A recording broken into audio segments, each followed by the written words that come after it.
ପାଟଣାରେ BJD ହାରିବାର ମୁଖ୍ୟ କାରଣ ପାନୀୟ ଜଳ ସମସ୍ୟା।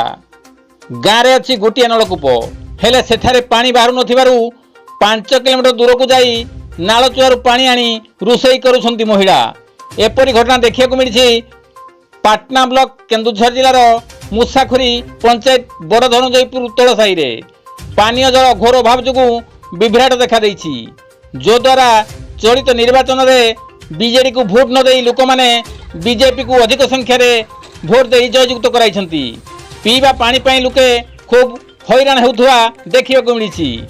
ଏମାନଙ୍କୁ ପାଣି ଯୋଗାଇ ଦେଇନାହାନ୍ତି ପ୍ରଶାସନ। ତେଣୁ ସାହିର ଶତାଧିକ ମହିଳା ଏବଂ ପୁରୁଷ ନଳକୂପ ପାଖରେ ଗରା ବାଲ୍ଟି ଧରି ଧାରଣା ଦେଇଥିବା ବେଳେ କେନ୍ଦୁଝର ଜିଲ୍ଲା ଗଣମାଧ୍ୟମ ପ୍ରତିନିଧିମାନେ ଏମାନଙ୍କର ସମସ୍ୟା ପଚାରି ବୁଝିଥିଲେ। ଆଗକୁ ଦେଖିବାକୁ ବାକି ରହିଲା କେନ୍ଦୁଝର ଜିଲ୍ଲାର ନୂଆ विधायक तथा राज्य मुख्यमंत्री मोहन चरण माझी की पदक्षेप नेउछंती एई पाटणावासी पाखरे एवं पाटना रे मध्य अखिल चंद्र नायक विधायक बीजेपी दल तरफ होइछंती।